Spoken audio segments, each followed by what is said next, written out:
Hello, everybody. Welcome to another episode of Steak and Eggs. And as always, I'm joined with Immerse and Tectone. And this week, we're joined with somebody very special, Greg Street. Welcome to the show. How you doing? Thanks. Really glad to be here. Of course.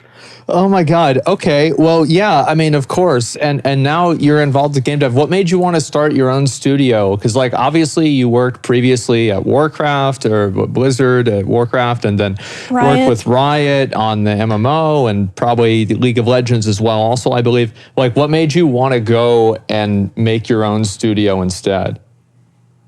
I really appreciated all the places I got to work. I got to work with great teams and great games, and I was really fortunate in this field to not ever really struggle for funding, which is a big challenge. But I feel like all of the three places I worked were slow, and they're slow because they're big companies, and I think big companies just by definition move slowly. Yeah. And I felt like, we could make a game a lot faster than this if we just kind of got rid of all of the approval layers in the way. So maybe I'm wrong and we'll fall flat on our face, but that's the theory, is that we can move really fast. So how fast are you moving then? What is the exact day that Ghost is going to come out? July 17th of 20... No, I don't know. I believed it for a second. No, and if there was a date like that, it's because for any company, it's because marketing picks. Sure. The devs don't know until you get a lot closer, because we have all these assumptions. And right now we're in the process of starting to play test them and to see what's working, but stuff's going to change, and we want to have a really open play test process. And players are going to tell us, this feature sounded cool on paper, kind of sucks, so we want to have time to make it good before we actually launch. When do you think the first play test is going to be?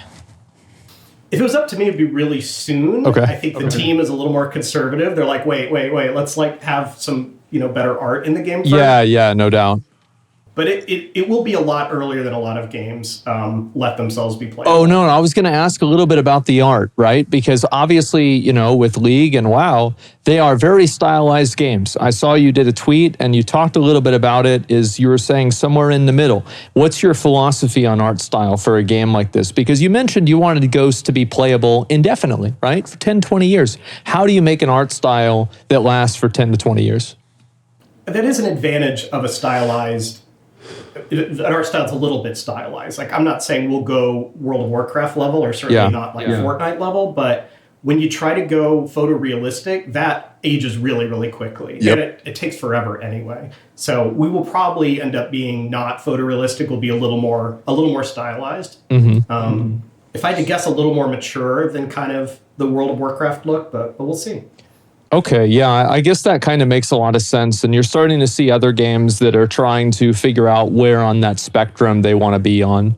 So yeah, I do think that, especially making those hyper-realistic games. I remember seeing a game in 2014 and, oh, wow, these graphics are so amazing. And then by 2018, it's it's another game, right?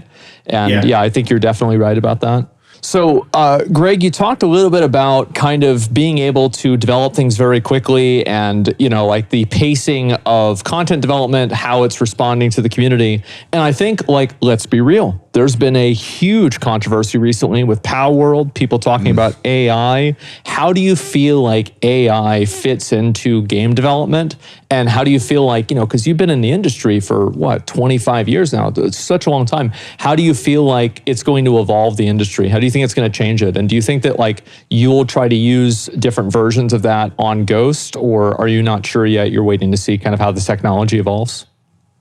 There's definitely places we will use AI. I think the big question is around the generative AI, where it goes and pulls text or images off of the internet and may or may not violate copyrights or steal artist work or stuff like that. So we won't have any of that AI in Ghost. At least we're not planning on it. Where we might do stuff is, things like armor fitting or interpolating animations, or maybe even making the grass on the hillside look random rather than placed by an artist. But I don't think we're going to go the route of the NPC, we don't have to write any dialogue because the NPC magically says interesting things. I just don't know if the technology's there yet. Well, the technology is there for the NPC to say things. It's not there for the NPC to say interesting things. Yeah, that's really where the problem is. And obviously, like with making a new MMO with a new studio and everything, like an MMO, and I'm pretty sure you would understand this better than I do, so correct me if I'm wrong, it seems like an MMO is like the hardest type of game to make. How do you do that with a small studio? I think you're right. I've said that before because an MMO has to have almost every kind of system you can imagine. It needs rewards. It needs a good camera. It needs good network code. It needs PvP combat. What we're doing is starting with like experts in each area. So we have someone who's just doing UX. We'll have someone who's just doing VFX. Someone who's just doing audio, and then based on that, we might be able to outsource some of the other components, but if not, we'll just hire up what we need for those particular fields. Right, okay. I think starting small, having really good tools, hopefully will let us do a lot with what we have. So you bring in an expert in each different area, and then that person kind of builds out the team that they need for that section of the game? Exactly. Okay, I think that makes a lot of sense. And I think that one really big difference between like, you know, what you're doing and with, for example, like Blizzard or Riot or a lot of these other big companies, and I think the only real parallel that we see to this right now is Ashes of Creation. I think that you mentioned them actually on the last video that you did, the live stream, and you're completely open book. You're talking about everything, like just having an open conversation. And I'm wondering, because like I used to read the dev water coolers back in the day with like, you know, Mists of Pandaria, etc. Like, did that kind of inform your decision to do that? Or how did you arrive at the decision to just completely have an open book in terms of development? Oh, 100%. Like going all the way back to Age of Empires, like we were talking about. I used to say, we're not sure if this, I don't know, if this civilization bonus is good or not. Let's ask the community what they think. And, you know, Microsoft and everyone kind of freaked out about that. It's like, well, you can't go ask players. They'll think we're incompetent if we, you know, have to ask them their opinion. But I've just come to believe over time that why would you not want people like poking holes in your ideas or making suggestions or saying, yeah, we're not really excited about that feature. We're more excited about another feature. I mean, the reason people don't want to do it is it takes a lot of bandwidth. You'll probably get some, you know, hateful assholes out there who say things that you know, you don't want to hear. But really, I mean, if we're going to launch a game and players are going to not like aspects of it, I'd rather know that before we launch the game, you know? Yep. So how much of your game kind of like, obviously I've seen a lot of discourse about the red and blue zones, and I'm actually really curious that like how much of that is open to interpretation by the player base. Like whenever that first playtest comes out, what kind of information are you hoping to get out of the players? I mean, it depends on how much, you know, like how robust everything is at that point. But what we really hope to hear are things like a player saying, this blue zone feels too randomly generated. It doesn't feel like there's any love there. There aren't interesting things. It feels very computer made and dead. Or players aren't sure why they should like migrate from a blue zone to a red zone and back because the core loop isn't telling them, well, maybe you should go to a red zone now because it has a reward you want or something like that. I think both of those would be excellent sources of feedback. Just like kind of like, how much of this is a guided experience versus how much of it am I trying to like just figure out myself and kind of just, you know, take a shotgun approach to, I guess you could say. But yeah, we really want exploration to be a big thing. But at the same time, World of Warcraft was so, you know, got so popular because it offers a really directed experience. You step out of, you know, your quest zone, and immediately there's a quest giver saying, well, why don't you go here next? There's another quest to follow. And you can just scoop up quests and make it all the way to max level and even beyond just doing that. So if we are asking players to go out and explore a little more and kind of see what's over the next hill, that's a different experience than World of Warcraft's kind of quest-based system. It's probably a little more like Legend of Zelda, the two most recent games. And now, a word from our sponsors. Hi there. Retired bomber pilot Asmongold here to tell you about today's sponsor, War Thunder. Featuring over 2,500 tanks, planes, helicopters, and ships, War Thunder is the most comprehensive vehicle combat game ever, and it's available for free right now on PC and consoles. Join a community of over 70 million players and immerse yourself in PvP combat by piloting history's most powerful war machines. You'll be able to customize each of them to your liking with a huge variety of camouflages, historical markings, and even community-created decorations. And if you don't believe me, just ask my co-pilot, Immerse. Believe it or not, she has over 300 confirmed kills. War Thunder also features one of the most intricate vehicle damage systems in gaming, with each vehicle component designed to respond to harm in a realistic manner. The whole experience is so realistic and immersive, in fact, that sometimes it reminds me of the war. A little bit too much. To jump into War Thunder for free yourself, check out our link in the description or in the pinned comment below. It's available on PC, PlayStation, and Xbox, and there's a massive bonus pack available for new and returning players who are signing back on for the first time in over 6 months. The bonus pack includes rewards such as the exclusive vehicle decorator, Eagle of Valor, 100,000 Silver Lions, and 7 days of premium. These bonuses are available for a limited time only, so check it out soon. Thanks, War Thunder, for sponsoring our podcast. You play Elden Ring? Yeah, a ton. What do you think about the quest in that game? I mean, it's awesome. The parts I don't like about it are, know, keeping a notepad next to me or something to write it all down. But the way they're not in your face, the way it feels like really woven into the world, the way you can like miss quest, and even after your third or fourth playthrough, you're finding new stuff. Like, I think that's really cool. And like, what other games, like, because obviously I brought up Elden Ring, like, and maybe a couple of other ones so far. What other games have you been playing recently that you feel like has really kind of given you insight into like kind of how you want to kind of move your game? Oh wow. Yeah. I'm trying to think, going a little back again. I've played a ton recently. We have a lot of influence from Valheim, because that was kind of the less hardcore survival game that came out during the pandemic and everyone was wanting something kind of cozy to do with their friends. So I have 300 hours in it. Yeah, we've looked at that game a ton.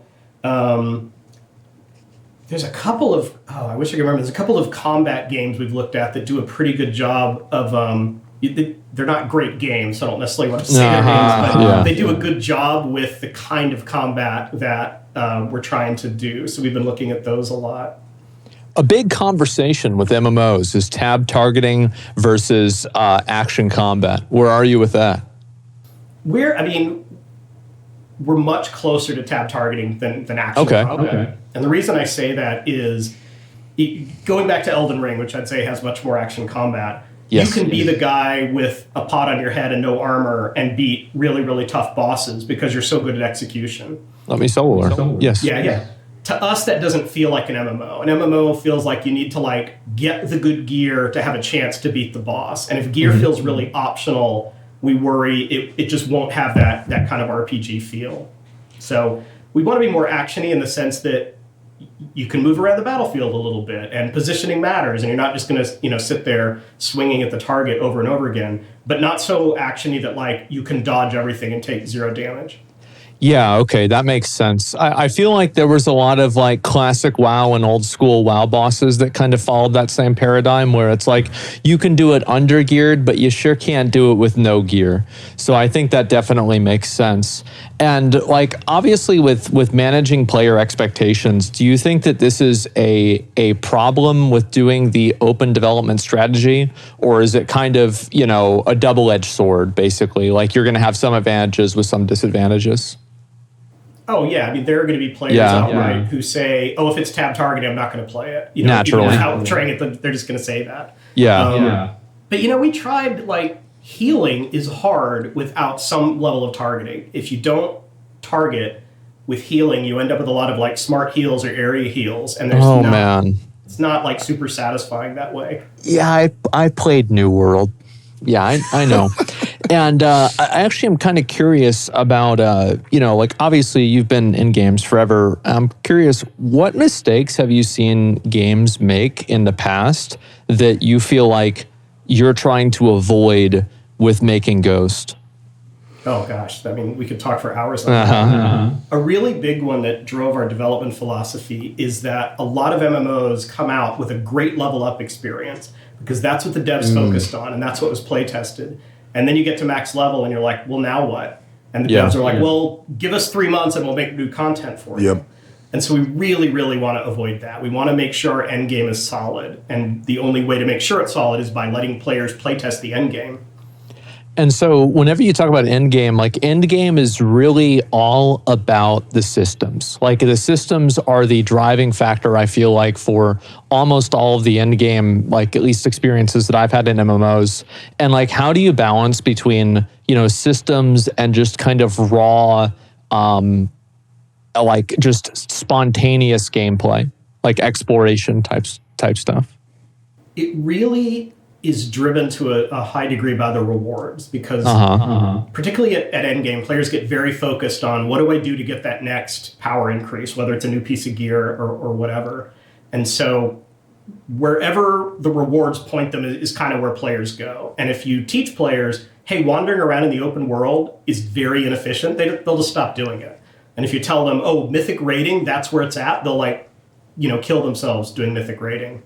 So we just need a rewards design that says, for example, raiding may be the most efficient way to gear up, but it's not the only way. And if you want to just kind of push blue shards or run through the hardest blue shards, that is also a good way to get in-game rewards. It's kind of like a Timeless Isle back in the day, a little bit like that. Yeah, Candace brings that up all the time. That Timeless Isle is a great example. And I don't say that lightly because I know Blizzard has also tried to recreate Timeless Isle, not always to great effect, but it feels like a good end game. It's not too directed. A lot of it is, I'm just going to kind of see what happens. I'm going to try this and maybe I'll be rewarded for it. Yeah, I think that makes a lot of sense. And like, obviously, like with MMOs are a very interesting genre because you have such a massive spectrum of people that are trying to play them. You have people that are trying to play them like it's an esport, and people are trying to play them 3 hours a week. And so like, how do you balance between making content for pro players versus making content for like casual players? And just like in general, like you remember like with WoW, right? It was always PvPers versus raiders and stuff like that. Like how do you deal with that? It's a bit of it's almost like a cop-out answer because to have a big enough audience to kind of make an MMO feel like an MMO, you need to appeal to a lot of different players. You can't just say, we're the MMO for like hardcore PvPers because that may be a very small audience. So you just have to think about what is satisfying to different groups of players and how can you deliver an experience that they will enjoy. Now, again, we can't be everything to everyone. We're probably not going to be a professional esport, for example. But we think we can offer at least a competitive PvE scene that may be worth streaming. We think we can have PvP because that's, it's important to a lot of players. And just make sure that if all you care about is like, I don't know, hanging out with your friends in blue shards and you're not ever going to run raiding, you may have less to do, but you'll still have something to do. And you may just run out of content if you don't participate in whole swaths of the game.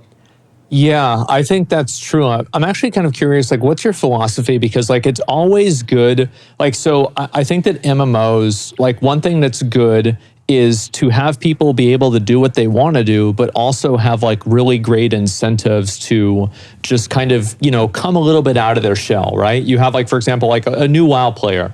They don't really like playing with other people, but they really want to kill hoggers. So they're going to have to get into a group and, do something, or dead mines, right? And they hit that wall. Like, how do you feel like approaching that friction is like a healthy, like where's that healthy balance between allowing people to play the game the way they want and then also creating friction that can feel good to overcome as terms of like being in a big group or, being able to like maybe do a profession that gives you an advantage or PvP or anything like that? I think the friction's important. And I know as devs, it's really easy for us to kind of give in to the players. Players are frustrated because they want to achieve something and there's a barrier in the way. So it's really tempting to say, well, let's just remove the barrier and maybe they'll have more fun. But sometimes it's that struggle that makes it so rewarding. And the reason, killing Millennia in Elden Ring feels like an accomplishment is because she's freaking hard. And so not everything in Ghost needs to be freaking hard, but occasionally you should come up against bosses that you can't solo. And you can skip them, or you can see if there's other players around who want to jump in with you.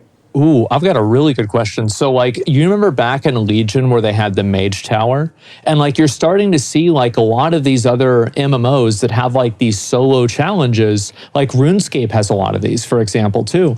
And like, how do you feel like an MMO needs to have those solo challenges, or do you want to have a focus on group challenges like traditional raid content? Because I'm starting to see a bit of a divergence here with different MMOs that are being released. I mean, my philosophy tends to be very much on the group side, because that's the magic of MMOs, is there's other players around. There are great single-player RPGs, like play Elden Ring or Baldur's Gate offer a great single-player experience. What a massive multiplayer game offers is lots and lots of other players. So, and I may lose the fight on this, and there may be other people on the team or players who really pressure us to create a little more solo content. But I worry that's kind of a distraction from the heart of the game, which is either friends or randos just kind of grouping up to overcome something. Well, how many people, how many friends, how many randos do you think it would be good for a raid? Are we talking about 40 people, 8 people like Final Fantasy, 20 like Retail WoW? Where are we at? It's funny because there are reasons why smaller raids are more hardcore, and there's reasons why larger raids are more hardcore. Logistical. The challenge, you probably know what I'm going to say here, but the challenge of smaller raids is like everyone has to be on their game, and there's no room for like, your buddy from work who's not great at the game but is really excited to come along. Like when you did Molten Core, there was room for people like that, because you needed 40, but you didn't need all 40 to be at the top of their game. Players kind of burnt out on that because the logistics of getting that group together week after week was hard. But overall, I think I'm personally more of a fan of larger raids, but I think there's an argument that larger raids are actually more forgiving that way. And I don't know if we can literally do 40, that is a lot of people, but I don't think we'll build a raid size around 6. Well, my vote, I mean, to be honest, 40-man raids, logistical nightmare, but damn, it's pretty cool to have 40 people in the same place doing the same thing, right? Like, there's this certain sense of spectacle to it that I just really enjoy. And so that's definitely good to going through these dungeons. Exactly, no other game that can offer that experience. And like, you talk about an army going through, like, whenever, like, if you look at a Venn diagram between people whose favorite movie was Lord of the Rings and people that play MMOs, there is a huge overlap there. And so you're talking about these like massive battles, like world PvP. Where does that stand? I mean, I'm pretty sure this is going to be a red shard situation in your game. And like, what's the scale of that you feel is fulfilling? What's the scale of that your team really wants to hit? The funny thing about those really big battles is they're not super satisfying. Like, even if you can get the frame rate decent, you can't balance PvP so that 1-on-1 is fair and also like 5-on-1 is fair. So those big battles just tend to be really, really chaotic. And so where I'm going with that is we may offer it and just not worry about the balance aspect of it. And if someone is really good at stunning whole groups of enemies, well, you know what? Kudos to that class. You're just being really good at that situation. We would love for World PvP to be more about objective control and maybe even like politics, like my guild wants control of this mine, rather than let's just gank everyone we see who's not part of our group. How do you feel about territory control? Because like obviously territory control, like for example, New Worlds used territory control recently. There's been a couple of other games that use it. Obviously, games like Rust, of course, are based completely around territory control. Like, how do you feel like, because like obviously this is like another like balancing, in a lot of cases, like what it defaults down to is like pro players that are controlling the territories and casual players that are trying to access the territories. Do you feel like that's a integral part of your game? Do you think that could be a good part of it, or is it something you kind of want to avoid? I think it could be part of it. If it works out, it will be because resources in our game are valuable and so players want them. The challenge of territory control, I think, again, it comes down to rewards. Like, Yeah. you have to, the first question a player is going to ask is, well, what do I get for controlling the territory? It's like, well, do you get, a star next to your name, or do you get valuable resources, or do you get better loot? And then the next question you have to ask is, well, if someone already controls the territory, what's my reward for attempting to take control back? Because usually, even if you have that kind of territorial control, someone wins, and then it's a stalemate until there's some kind of reset from the game standpoint. So I think the question to ask is what do I get from doing this activity, and does that make it fun enough to participate in? Yeah, I think it's just that simple. I like your philosophy that pretty much rewards drive gameplay, because I think that's extremely true. It's true in WoW. I think it's true in a lot of other MMOs where, obviously, whoa, why is everybody doing this? Well, because it gives the best gear in the game. That's why. It's pretty simple, right? And yeah, go ahead. Treadmills versus South Shore a lot. It was fun, like it is for everyone for an hour, and then you're but am I accomplishing anything? It's fun, and I giggle a little bit when I kill the Taran Shaman, but then nothing comes of it. I don't get experience or loot, and nothing changes in the world. And after a while, you're this is pointless. You're not going to go and do this for a month, right? You'll do it for a few days. There's the novelty of it. And then after that, people move on. And it's nice to be able to do that, but it's not that should be the default mode of gameplay. I agree with you. I feel with a lot of MMOs, and I don't know if you kind of feel the same way with this, but for the longest time, it feels like every MMO is trying to be WoW. Every MMO is trying to be WoW. It's trying to be and recapture the magic that WoW had. And I find this to be very problematic because you're constantly looking in the past to see what people are going to want in the future. You're constantly trying to chase after something that happened 20 years ago in a completely different world. What do you think is different about an MMO that succeeds in 2024 or 2025? The problem from my point of view is that MMOs are ungodly expensive to make. Yeah. So if you're going to ask your publisher to give you $100 million to make a game, and then you say, well, we don't know if players are going to like it or not, that suddenly looks, pretty risky. Yeah. But if you say, hey, we're going to make it a lot like World of Warcraft, the kids love World of Warcraft, that becomes a much easier sell. So it's of course. The reason we think we have a chance here is we're not going to wait till the end. We'll be able to say along the way, hey, players are really enjoying this game. They keep asking us when's it going to launch? When can they play more? It feels like we're onto something here. Maybe now is time for us to launch and do big. But that allows us a lot more room to experiment along the way. Yeah, I think that makes sense. And leading up to launch, publisher, being able to get the money for it. So is your game going to be pay to win? Yes. Oh, thank God. All right. Finally, Tectone, you'll be able to play it. God, thank God, man. Yeah. I mean, and that's the big question, right? With all of these new games, right? Is you have everything about this game looks amazing because you're totally right. How are you going to recoup these costs? And there's been conversation about that with Blue Protocol recently, Throne and Liberty, and I think there's another game as well that's an MMO that's coming out that that's kind of the but wait. What's your philosophy on monetization? How do you want to monetize Ghost in an ideal world? So to start off, I was totally joking about pay to win. Sorry, Tectone. Oh, damn. Next one. Right now, if we had to guess, we would much rather do something that feels like a traditional box sale. Right. Or maybe a sub, and probably not the free-to-play with microtransactions approach. That's been done. I think players are a little tired of it. It can start to feel like a lot of the development effort goes into new things to sell to players rather than the core content of the game. So, and I don't know. We'll see what the world looks like when we're closer to ship. But that's, if I had to lock in an answer today, it would probably be that. It is crazy because I am 1,000,000% tired of the free-to-play approach to MMOs. I don't like it.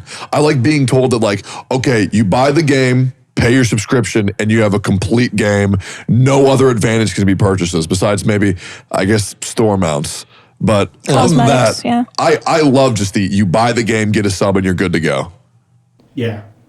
I think subs started to lose their favor, 5 or 10 years ago. But since then, now everyone has a sub to Netflix and everyone has a sub to Amazon and Game Pass. And And again, maybe the tide will turn and there'll be some other monetization people are excited about in a few years.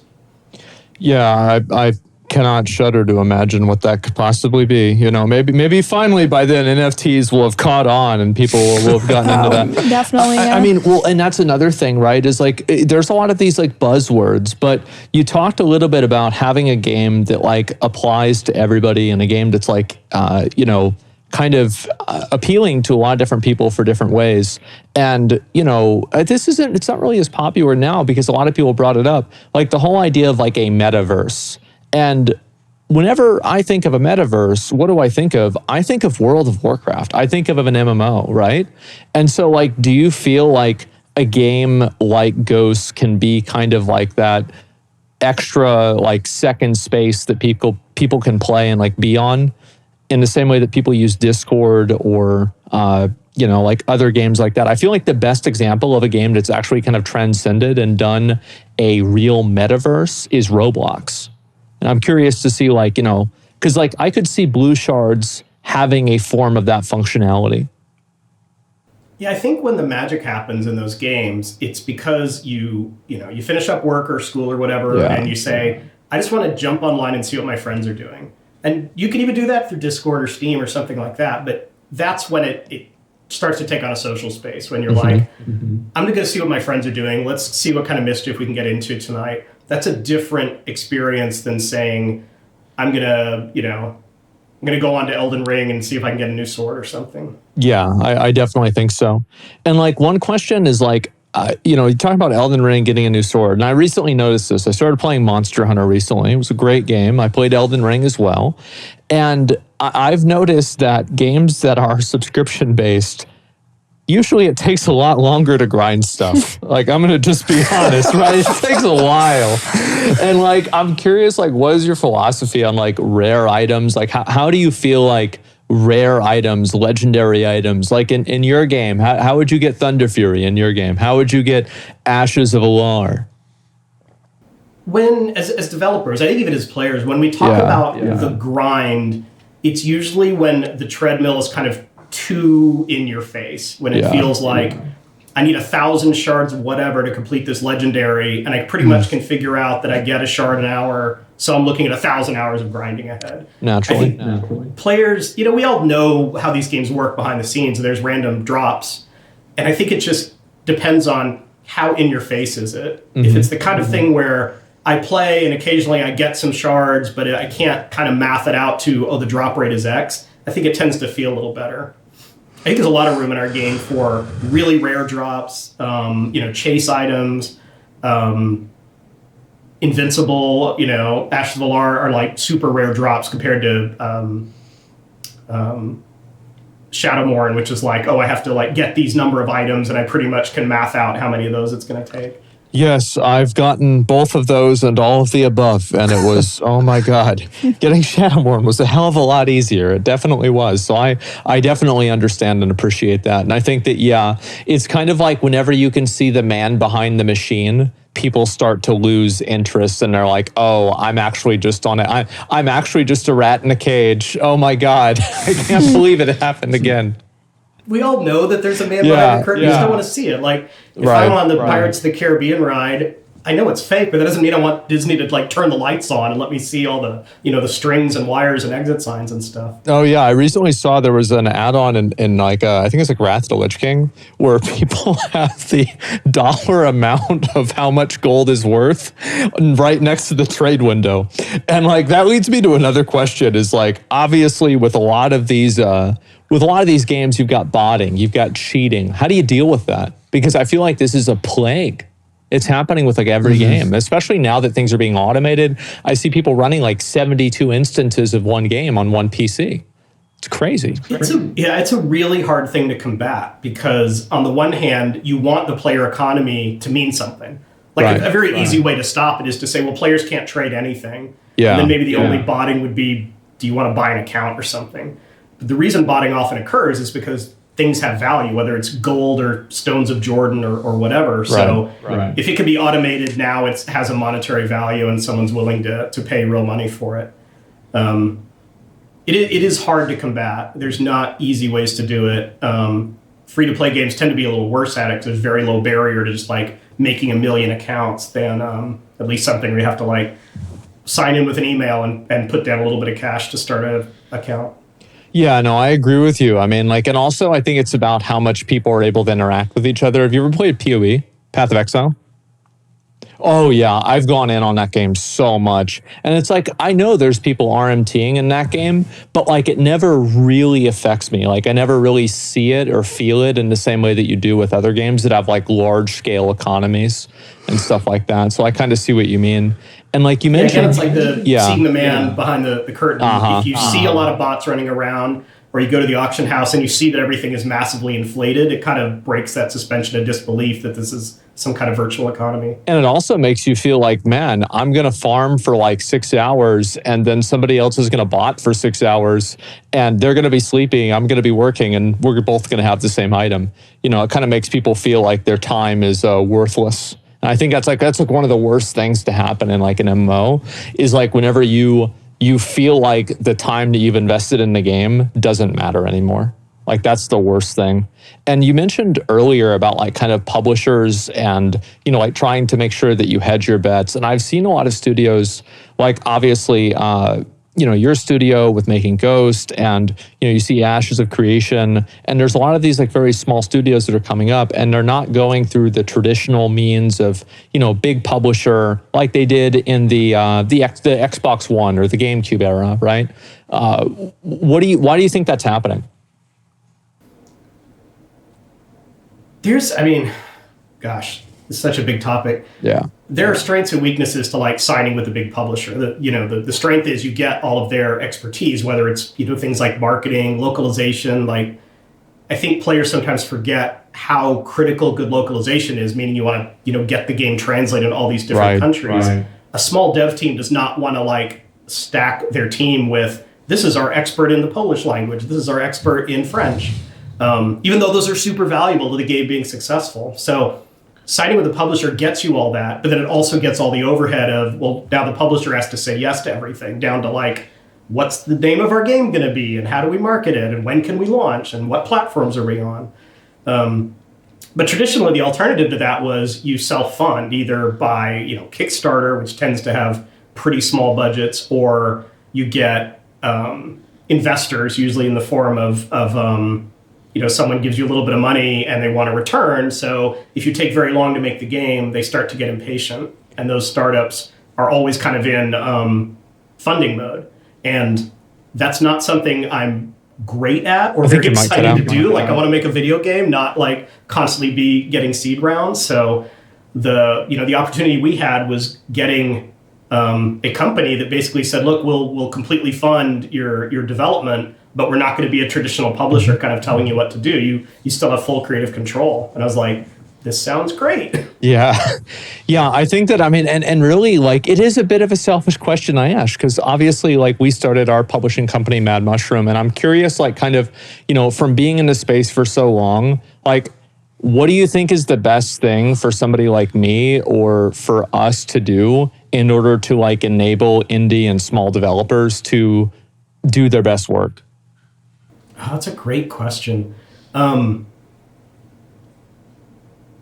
I think anything that we can do to kind of take care of the crap that those smaller studios really don't want to deal with, like certification for platforms, for consoles, is awful. Mm-hmm. Things like localization, accessibility, like all of that is important, but not traditionally the way a small studio wants to staff up.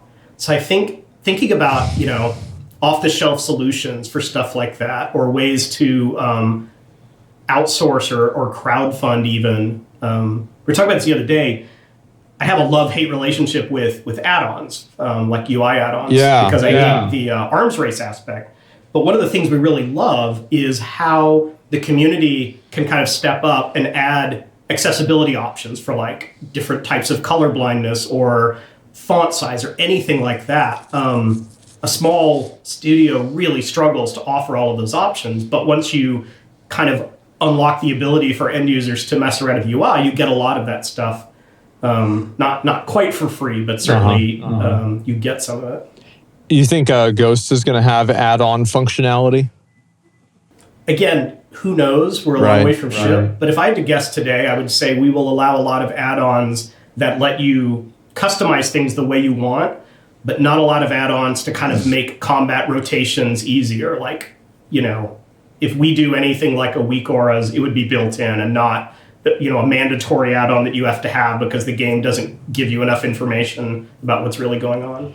Oh, that's so good to hear. I watch people that raid and they have the weak aura on, and it's like some sort of like a torture thing where they're like playing air horns and they're saying different words constantly. Like, what is this? So yes, I'm very, very happy to see that.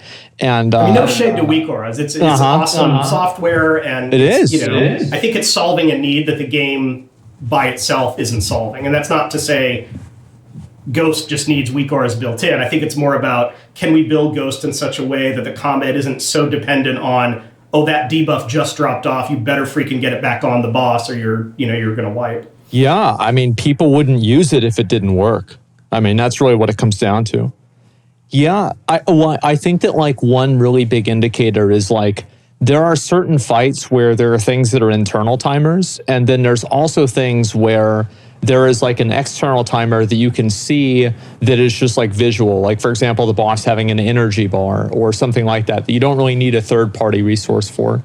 And I feel like that's something that games used to do a lot of, and now we're finally starting to see them do more of it, where there's like more just blatant visual indicators that a more observant player can kind of pick up on. I think like Final Fantasy, even Destiny, do a better job than World of Warcraft about, hey, you're standing in the fire, get out of the fire. Right. And I can pick on WoW because I worked on it for so long. Some of that's a limitation of the game. Some of it's just the taste of the game makers to not be too overt about. I mean, you can take it too far. I think, was it? Oh, I'm blanking on the game now. They would put like just red target indicators, like don't stand on the red target indicator. Well, Lost Ark has that, and also Final Fantasy has, well, they have uniform target indicators, and it's like, yeah, I think that like, yeah, giving people too much information can kind of feel like you are in a, you're on a ride at Universal Studios or something like that. And now, a word from our sponsors.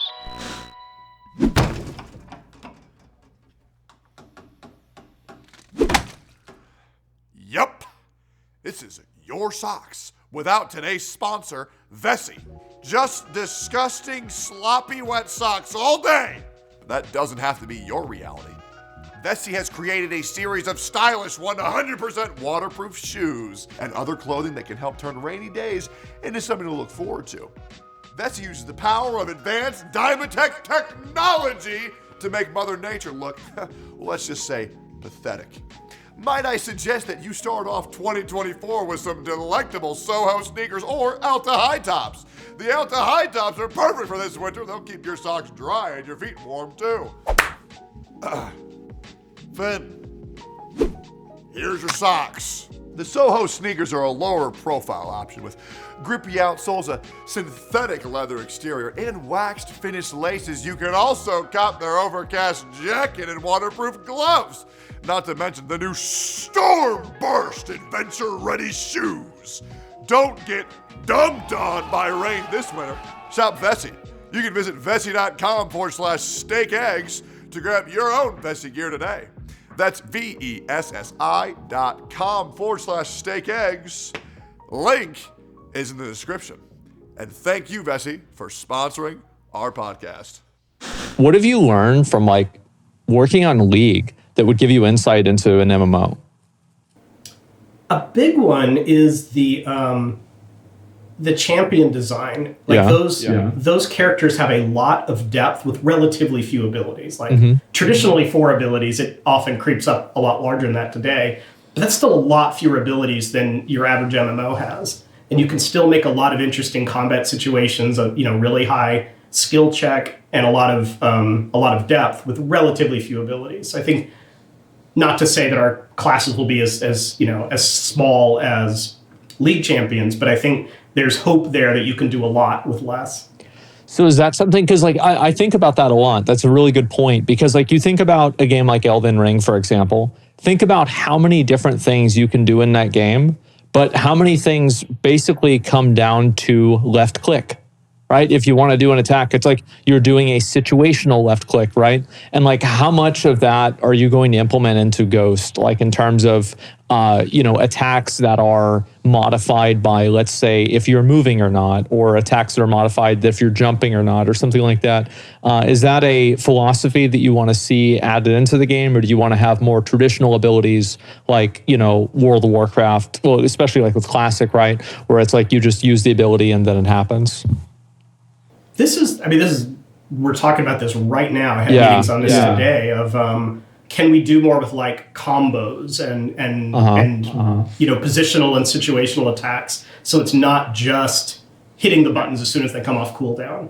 Like Brian Halinka, our lead gameplay designer, talks about World of Warcraft is kind of stand and deliver. Like you stand there and you hit and you hit and you hit. It doesn't feel like a real combat, or even doesn't feel like a combat in a lot of games where there's some movement around and you're dodging and you're charging and you're getting behind the target. You're just kind of sitting there and whacking it with your weapon and looking for, my buff fell off, so I need to like hit it again to get the buff back on again. There's a lot of the WoW gameplay. I know, and like I remember I watched, like, there was this one guy and he did a series of like going through classic WoW, and he was a league player and he said all WoW is standing and hitting. And it was like, talking about Rav. Yeah, exactly. Rav's great. And like, I'm sure that like people would think that, and like, yeah, sure, there's more nuances to it than that, but at the same time, yeah, it does have an element of that. And I think that it's like, how do you create that visceral responsive combat that something like Monster Hunter, something like Elden Ring, something like any of these other action combat games, Devil May Cry, has, that everybody wants to have, but in an MMO, it's like, well, you can't have the boss get staggered by every attack when there's 40 people hitting it, right? So like, how do you balance that? We talked today about, is there, you think of, and again, I'm not trying to bust on WoW. It's a wonderful game that I've played for many years. It's just a good point of reference. Things like Bloodlust in WoW, you generally hit the second the pull starts, unless there's some boss mechanic that tells you really should save it for another time. But there are other games that'll do like a stagger mechanic, or you've got the boss in a weakened position right now. So now is when you really want to kind of pile on the cooldowns. That's something we talked about just today. Do we want a combat that's a little more about get the boss to the vulnerable state, and that's when you really want to pile on the damage? Yeah, and it's like, is the vulnerable state, I'm kind of curious what your insight is on this too, because you have certain games that it's like everything is scripted in terms of like the vulnerable state will occur at 4 minutes and 34 seconds into the fight. So you want to make sure that you're using your 1 minute and 30-second trinkets. And so it's like, it's very formulaic in that way. And then you have other games where, like, for example, Lost Ark, you have a stagger bar or stagger meter, and PoE2, for example, is adding this too. So like, how much of that do you think is good to have it be dynamic based off of how players are doing the fight in real time versus having it be kind of programmed? Because if you have it be dynamic, then you can have a bunch of people try to like game the fight, and if you have it be programmed, then you can have it be boring.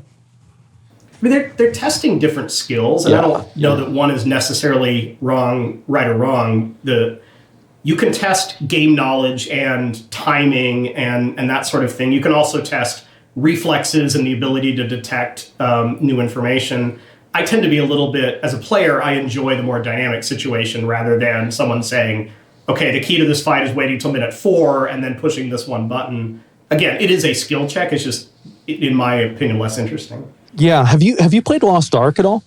Mm-hmm. Oh, yeah. Okay. Because like, yeah, a lot of these examples you're giving me, like, these are things that Lost Ark has and they've tried doing. And like, that game has some really incredible raid encounters. I mean, obviously it's a very different experience because it's an isometric game. And like, camera angle, I think, is a big component. And like, is Ghost going to be a free look camera, same as like, World of Warcraft, Final Fantasy, or is it going to be isometric or fixed like Lost Ark or League? Probably it will be a free camera like Final Fantasy. Okay. But I agree with you that Lost Ark does a lot of things right, and to me that feels a little more like a quote unquote modern MMO and something we're trying to learn from. Oh yeah, absolutely. And I remember doing Vaulton. I feel like Vaulton is probably the best ARPG fight isometrically that I've ever done. It was incredible. Yeah. And so I'm really happy to hear that. Because like you have a lot of these games that, really get the combat right. It's just, man, if only the game wasn't pay to win, and like, a few other things, that would be nice. And so, yeah, I'm really happy to see that. And what is your, so you have this is kind of a weird thing, right? Because you're talking about having things certified for consoles. How do you feel about cross-platform compatibility with a PC player being able to play with a PlayStation player? And, even as far as mobile, because WoW had a mobile app, but that was it. Overall, we're fans of the idea that you could play cross-platform. Yeah. Maybe your buddy has an Xbox and you have a PlayStation, or maybe you have both. And tonight, you don't have the big TV, so you got to go play on your PC. It's nice to be able to just kind of move your character over and start playing. I think where it gets dicey is if you dictate the experience has to be exactly the same. And within the world first raid, if there's not 25% of people on Switch and 25% people on PlayStation, you failed. So if players decide PC is the way to do cutting edge combat, that's fine. We're not going to try to make everything exactly equal as long as it is playable and feel like you can, make some progress. Right now, mobile is not something we're investing in. If the game is awesome and people love it, maybe we'll consider it. But right now, it just, mobile is really different. You have to worry about things like, how do I add dialogue to these characters when I can't have a big download and things like that? Yeah, I think that makes a lot of sense. And mobile games definitely have a bad rap. And so it's kind of hard also, and this is an issue, right?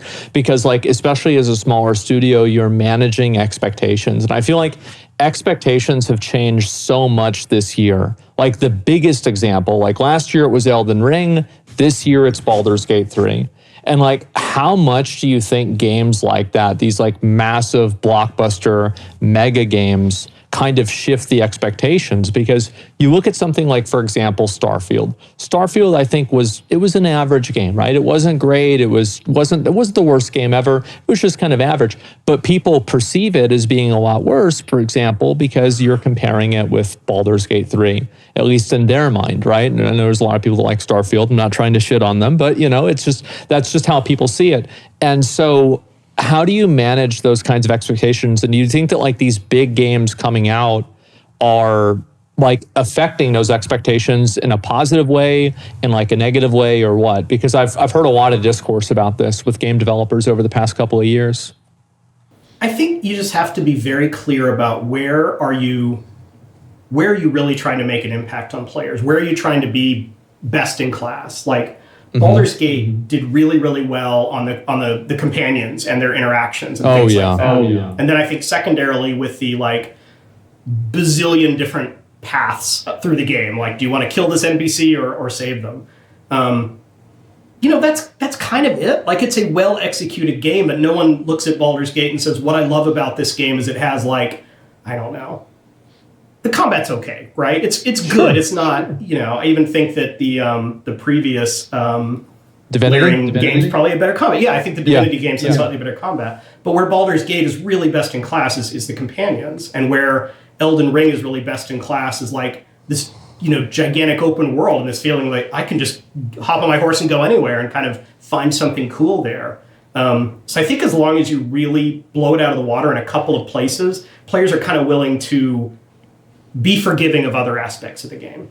So it's you talk about the branching storylines, and I remember seeing your tweet about that exactly, and those are the 2 points that I think that you brought up, and I definitely agree, because if you ever, and this is not really a very great way to look at it, but if you look at TikToks, there's a lot of TikToks of different characters saying different things in Baldur's Gate, or different things about Shadowheart or Astarion or something like that, or with Elden Ring, I think that you're right too, with people finding this serendipitous, oh my God, this is a huge new boss I've never seen before, or, doing some cool combat thing.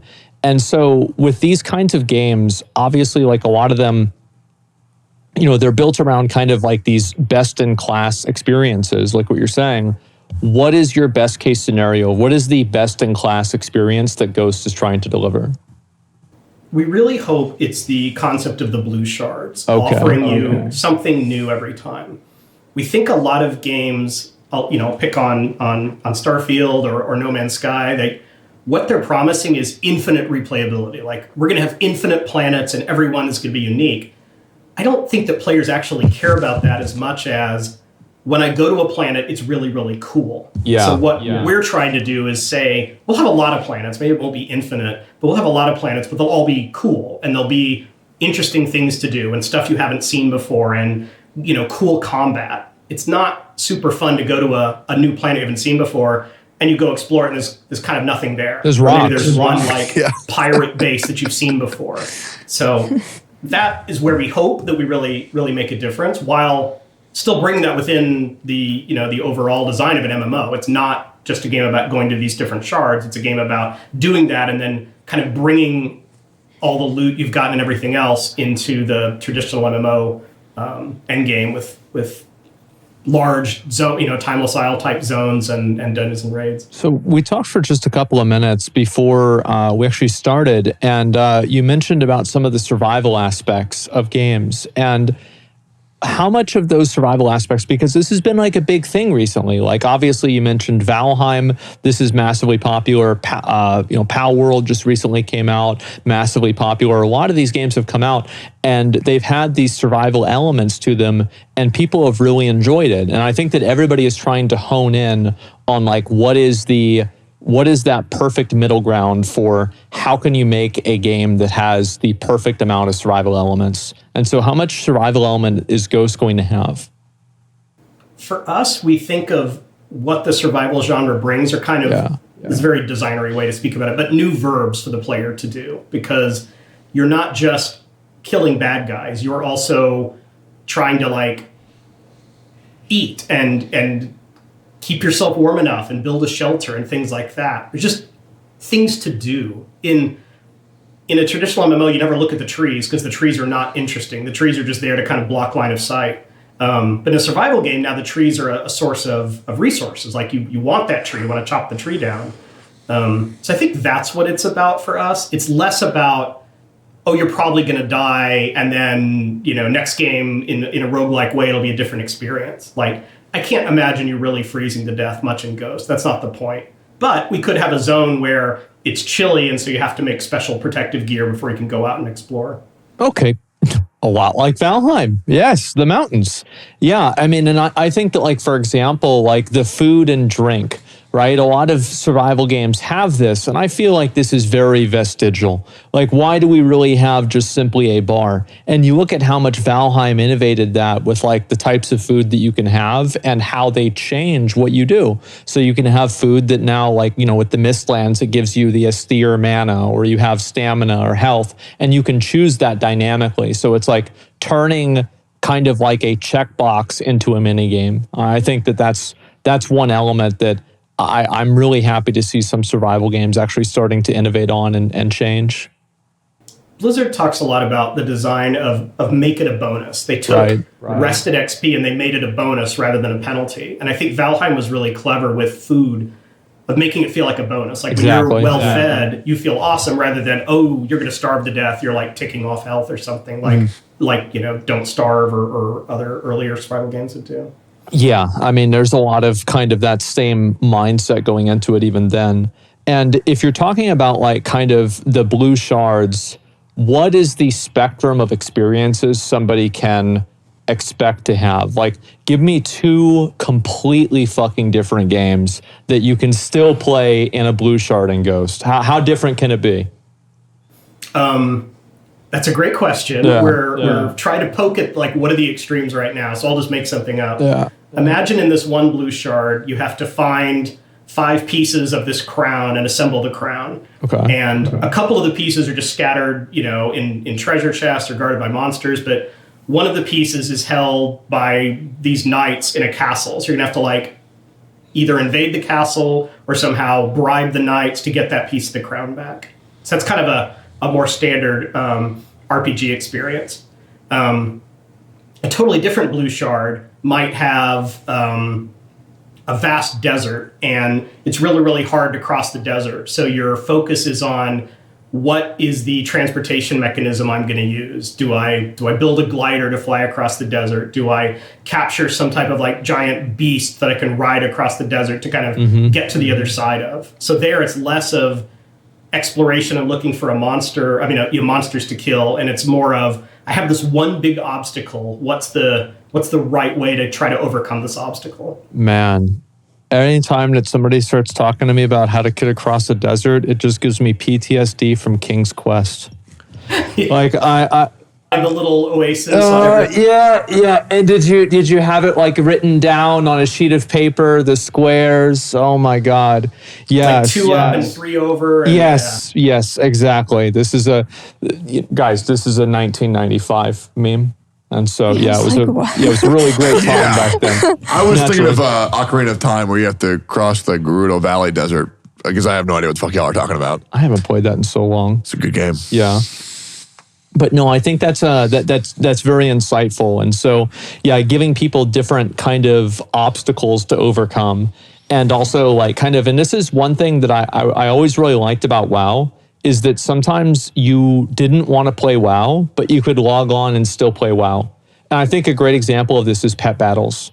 Like this is a totally different experience, totally different gameplay, but you can still go back and do this exact same thing. Same with like certain types of reputations, like netherwing eggs. And like the more different types of varied gameplay you have, I feel like it gives people more reasons to log on and less reasons to go to like other games too. Yeah. Like I can't do Mythic Dungeons with my friends tonight because of, I'm waiting for a phone call or something. Yeah. But I can log on and like chase down some transmog or some achievements I don't have yet. And maybe I still have my friends on in Discord so we can chat. Yeah, I think that makes a lot of sense. And like getting people to like, if you have like a guild, right? Are you going to have guild housing? Because I feel like this is something that most games don't they either don't do it or they don't do it the right way.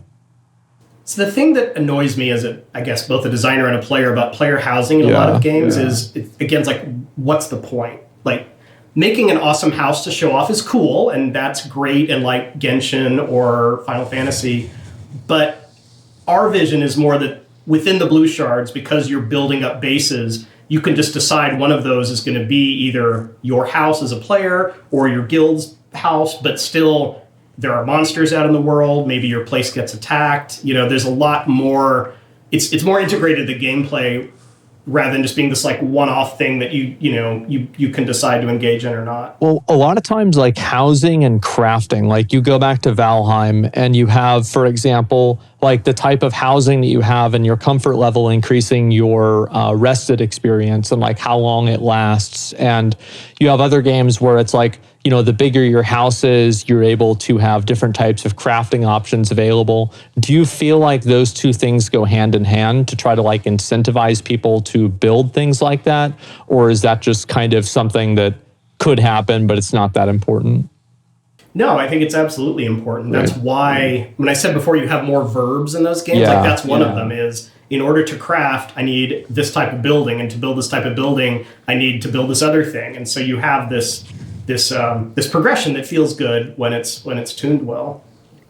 Yeah, I feel like that's always the difficulty, right? Is like a lot of times with MMOs, and I think this is what happens, is that people will find the most optimized way of doing something and like optimizing the fun out of the game, which like in my opinion, I think is the developer's fault because they made the game that way. It's like if you don't want people to farm the worst resource 1,000,000 times and have it be super boring, but that's the fastest way, then why did you make it give the fastest experience per hour? It's just that simple.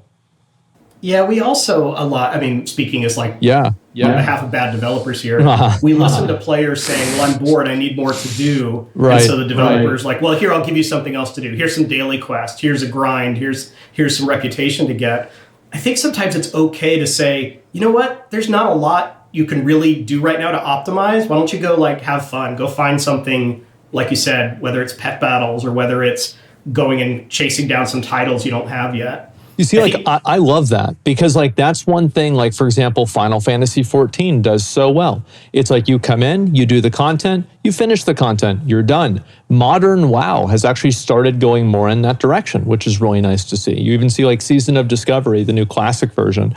Like, yeah, they're doing that. They're like, okay, yeah, after you've already leveled all your characters up and done the raid, you're done, buddy. Hope you had fun, right? And like, do you think that's okay for an MMO to say? Because for so long, I think that people were kind of wanting that endless grind. I think that now that's maybe a bit shifted. Yeah, I agree. Again, the risk is that if you're a subscription-based game and players say, hey, it's February and I've gotten all I can out, I'm going to unsub for the next 3 months. Right. You know, that starts to hit your bottom line. So then the developer's like, well, what can we do to keep them logging in? Because then they'll keep paying the sub. How do you feel about the FOMO aspect of games? Like games adding in FOMO in terms of like seasonal rewards, login rewards for, oh, I was here for this time and this place and I did this activity.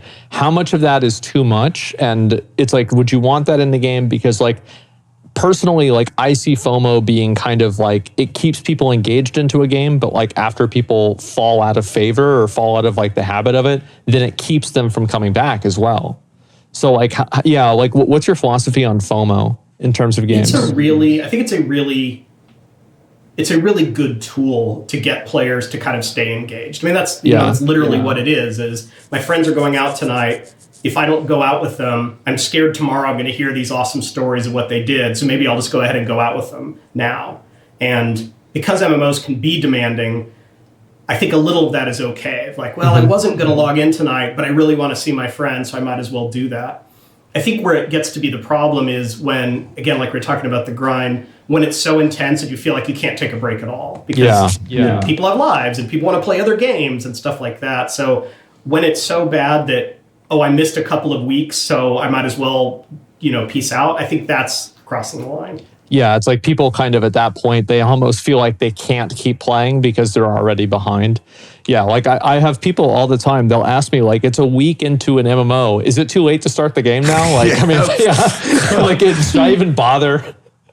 Yeah, it's nuts. That's unfortunate. And like, so like with the meta chasing and obviously like, how do you feel like, what I do or what Tectone does or what Emmy does or any of us, like with making content about games, like how much do you feel like the way that people make content about games has changed the way that games are developed? Oh, geez, like 100%. I mean, really? I don't know, 10 years ago or something like that, maybe more, we would all, the developers would all be like chasing, like, how do we get an article in like PC Gamer? Or how do we get on stage at E3? And they're sexy. And now it's, how can we get like people talking about the game? How can we get buzz? How can we get people who are excited to stream the game? And then they bring their followers in. Because, talk about the FOMO. It's a great way for people to stay engaged with a game without even having to play it. Like, you can't log in tonight, but I can watch someone stream, or I can, catch up on what someone was saying about the game in a video or something. Like, I think it's huge. Yeah, I think so too. I mean, it's one of those things where I think it's just a mode in which games have evolved. I think that the only kind of like, and this is more so perceived because I think that you don't really have to do this, but like people feel like obviously metas are way faster developing in the year 2024 than 1998. I mean, I think like the best example, like look at Age of Empires. Like people are still making new metas in that game now, which is crazy. And now, a word from our sponsors. There's nobody on the planet that spends more time on their computers than us, and that's why we're the perfect people to tell you about the best PCs in the universe, Starforge Systems. We love our Starforge Systems PCs, and we know you will too. Starforge Systems has computers for everyone, from entry-level gamers to content creators like us. You can find a PC that is perfect for you. Not only that, but their custom cases, plate lights, and limited edition PCs are out of this world. Keep an eye out for early next week for their most ambitious limited edition PC to date. Head to starforgesystems.com and get yourself a new PC today. Yeah, I mean, I feel like how much is it to where, how much do you worry about a meta forming and then just people are constantly only playing that one type of way versus having people kind of play the game the way that it's like meant to be played can be a little bit patronizing, right? But, in that same spirit. I think there is a big problem around kind of the self-fulfilling prophecy, because players hate to be wrong. Like, players hate to be ignorant. They'd rather be accused of having bad skill than kind of not knowing the current meta or the right classes to play or the right items to use. So if you're a streamer and you say, well, I'm going to freaking open up any kind of, YouTube videos and all of it is about the new broken build for blah, blah, blah, because that gets them hits. And then people don't want to be wrong, so they kind of adopt that strategy. And pretty soon it feels like, well, there's only one real class in the game. All the others are garbo, which often isn't the case. The community would just try it. They're like, oh yeah, this is actually pretty effective too, but no one wants to be brave enough to be the person who's wrong or experimental. Oh yeah, I understand that. I have a friend that continues trying to play a Ret Paladin in Classic WoW, and hasn't worked for 15 years, and it makes him happy. Yeah, pretty soon it'll come around. So yeah, it's always a way to balance that. And how much do you think that development should take into account those metas developing and player perception? Because let's say everybody thinks that this one thing is the best thing, and you see 71% of players are all playing this one way. PoE has this sometimes, WoW has had this for years. Pretty much every game has this. Yeah, we've actually debated this because there's kind of, as a developer, there's two strategies to take. One is we're going to patch constantly, and anytime anything's out of whack, we're going to fix it. That was League of Legends. Every 2 weeks, there's a balance patch to too many people are playing Jaina. Okay, we're gonna nerf Jaina. The other way is you look at a game like Smash, they don't balance it at all. It's entirely up to the community to make the meta unstale. And then that community embraces it. They wouldn't want it to be patched. They're like, no, the community will find a way to kind of counter this really dominant strategy. Oh, I love that. We know where we're going to land on the let's balance really, really frequently to kind of keep things moving, or wait a little longer and see if the community can kind of solve it themselves. Yeah, I think that's definitely true. I mean, I would have never expected in 2007 that Jigglypuff would be a legitimate competitor in Super Smash Bros. Melee. I had no idea, right? But Hungrybox, here he is. He comes in. How can you possibly imagine that? And so I'm curious about obviously gear treadmills, because you have in classic World of Warcraft, you would have to do, let's say, BWL to get into Nax, or to get into AQ to get into Nax.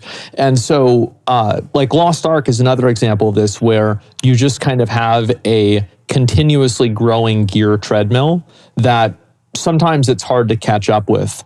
And you have games for example, World of Warcraft kind of resets this gear treadmill every patch. Now, it used to be every expansion, but now it's every patch. What is your philosophy on gear treadmills? Is it good to, how often should you have resets? Should you have resets? Is this an expansion type thing? Time frame? I'm actually really curious what your philosophy on that is. I prefer at kind of the expansion level, right? Because I definitely get the sense of, I had to tap out early on this particular tier, so I'm way behind my friends, and I kind of want to get back into it. And if someone says, well, you're gonna have to do these 4 raids before you can go to the raid we're all in, that's unreasonable. People aren't going to do that. But if the catch up is too quick, it just takes the wind out of the sails of the people that did the hard stuff. They're like, why did I wipe on this boss 30 times when if I just waited a week, it would have been, we would have one-shot it. So I think around a year seems fine. If someone has to catch up a little bit before they can jump back into the cutting edge stuff, that seems fine, as long as it's not, like I said, unreasonable. Yeah. Back when Nax came out, it felt like, oh, you want to join us in Max? Well, you better start in Molten Core and then go to Blackwing Lair, and then you can finally join us. Yeah, I mean, and there are advantages to that, right? Because at least then they go through all the different content, but then there's also the disadvantages. They can't play with their friends, and it's always it's not like there's really a right answer for it. And I think that's why it's so insightful to see kind of what different games do and what their philosophy on it is, because I think that also player interest is changing a lot. Where people were much more optimization driven, I think that recently with games that are a little bit more longer form, that require you to do a little bit more and that have that, deeper texture to them, I think that there has been a renewed sense of, I guess, appreciation for that. I think that you see that with something like Baldur's Gate 3 or even something like Valheim, where you do have to do a few annoying things, but those few annoying things like, sailing around because you can't move ore, like that does create, like, I'm sure you probably remember the first time that you're sailing around that shitty little raft and you see a sea serpent and it's like, oh, okay, I'm dead, right? And then you lose your stuff out in the middle of the ocean and now you're spending 3 hours getting it back, right? And it's like, this is extremely annoying, but at the same time, it creates a memorable experience. So like, where's the middle ground between creating those special experiences people have and just annoying the shit out of players? What Riot would say that I've learned a lot from League of Legends and Valorant is you need the low lows in order to have the high highs. And so if you have a totally terrible experience, like you're running back in Elden Ring and you get killed and you lose all of your souls, that's miserable. But we're going to offset that with sometimes you're going to like beat a boss that you thought was going to be really hard and you're going to just get, tons and tons of reward for that. So it's okay if the sea serpent knocks your raft down and you lose all your wood, as long as there are other moments when you feel like you're on top of the world, you're giggling because you came up with some kind of crazy build and you're trivializing stuff. If it's all low lows, that's just, that's just torture. Why would you put yourself through that? And that's one of the cool things, right? And like every game, I feel like there's a lot of games. This is kind of like a metaphor I've used before. And like a lot of games, I think the best games tell you to get to the number 4, and they don't ask, do 2 + 2, but you can do 3 + 1, 5 - 1, 10 - 6, whatever you can to get to that number 4. And like the open-endedness of it is what makes the experience special. It's kind of like what you were talking about with Baldur's Gate 3 and like the massively branching storylines. And how much of that, like, because in my opinion, I think that having the more a story game like that and a game just in general branches out, like the first thing whenever I start a game is like, can I break this rock? What happens if I shoot this? Can I kill an NPC, right? I just try doing every crazy thing. And like each crazy thing that you're able to do, I think builds immersion. Because like now you're doing whatever you want in that virtual world.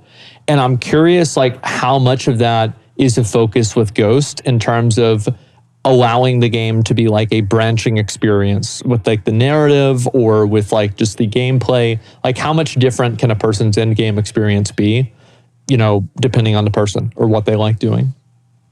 Yeah, I can kind of think of 3 categories there. Yeah. Branching narrative is very hard to do in an MMO. It's hard to do in any RPG, and it's amazing that, games like Mass Effect, let alone Baldur's Gate 3 really pull it off. The other 2 ways where I think we have more ability is one on the simulation side of things.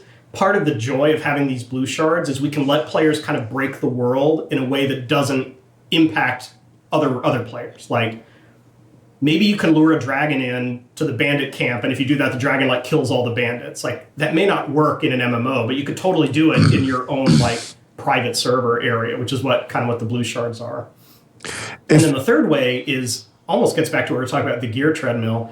Gear treadmills feel like they're at their most shallow when there is clearly a best in slot and everyone kind of agrees on the best in slot. And the best in slot is very easy to prove because it's just bigger number. Warcraft, it's what gives me the highest DPS against a single target? Like that's the end all be all. If I can ask a question. It's not that way in Elden Ring because the weapons are very, very different and they're very situational. So you don't just say, oh, I'm just going to like grind my way up to this one, Moonlight Greatsword or whatever, and that's the only weapon that matters. And so I think if we succeed in giving our combat a little more depth and texture, it'll also make the rewards a little more interesting, where the answer is more often, well, it depends on how you play and not just, +3 agi, well, that's higher DPS. If there's Sorry, that's a really long answer. If there's something I can ask, something that I've never really understood is class imbalancing. And games like League of Legends, where like some of your most popular characters fall off and they're not to be used for years to come. I don't really understand that because, in my opinion, when designing a good class, to be like, okay, this character gets to 100. Now, how does this character get to 100? It gets to 100 by doing 25 times, or doing 10 times, or doing 100 times. And like for games with have a heavy gear system, I understand that once they get to max level, or they'll do more damage than a character who's at mid level. Why do you think class balancing is so difficult for game devs to do? Because I see this in almost every single game that I play or MMO. There's always a best class to like some absurd degree, like Demon Hunter doing 80% more damage than other classes at the launch of Legion. Why do you think class imbalancing is like such a huge thing in almost every video game? I mean, this was my life for a long time in World of Warcraft. Yeah. Part of the answer is because it depends on what the target is. And the community will often decide, well, it's the third boss on this raid that matters because that's the one everyone's stuck on or whatever. That's the patchwork that is gating everyone's progress. And so let's just say on that fight, Demon Hunters just have an advantage. And so all of a sudden it's like Demon Hunters are overpowered. But if you look at the other 7 raid bosses, that may not be the case. It may not be Demon Hunters. It may be, it may be Hunters. And then players are like, well, that doesn't count because that's not the boss we care about.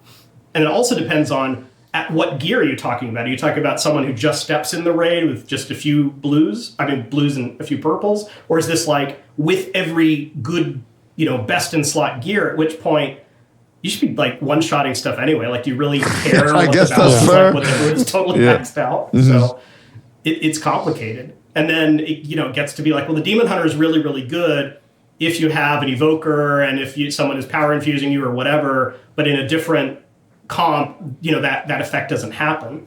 I think the problem is, in my life at least on WoW, it was, hey, we did these sims and then we have these World of Logs parses and those both say that this class is great and this class sucks. And then that just kind of became the accepted truth.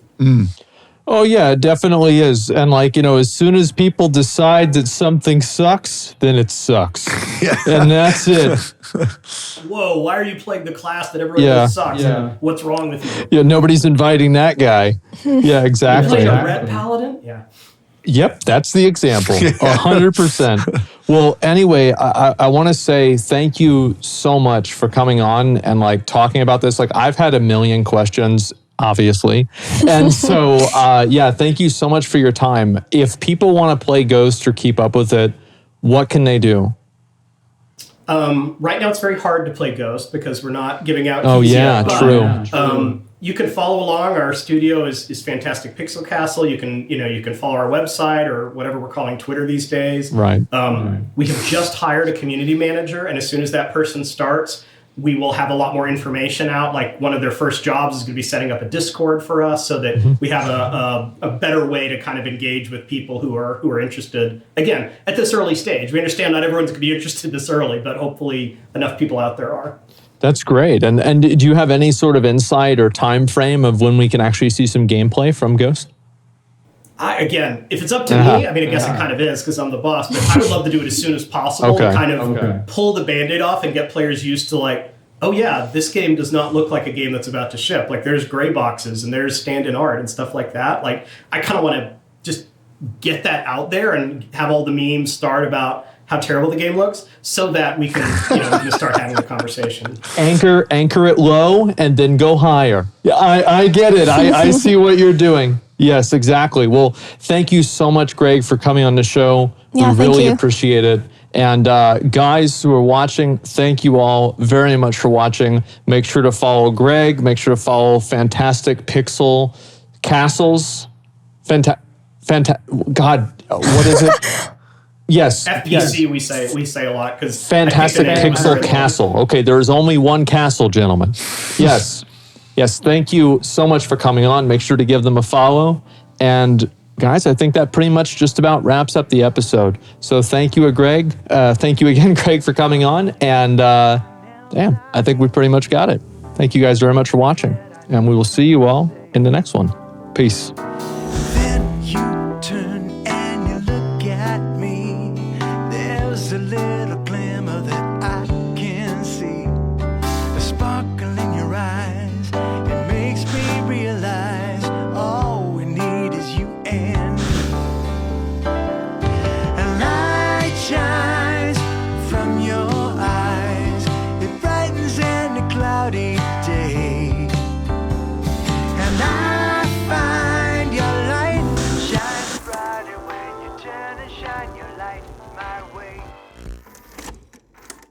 Again, don't forget to check out War Thunder for free on PC, PlayStation, or Xbox today. Check out our link in the description or in the pinned comment below. New or returning players that haven't played in 6 months can grab some massive bonuses, which include the exclusive vehicle decorator Eagle of Valor, 100,000 Silver Lions, and 7 days of premium. All players can also get the festive Elf, Rudolph, Grinch, Gaijin Snail decals, so make sure to claim these limited time rewards before the end of January. And thanks again to War Thunder for sponsoring our podcast.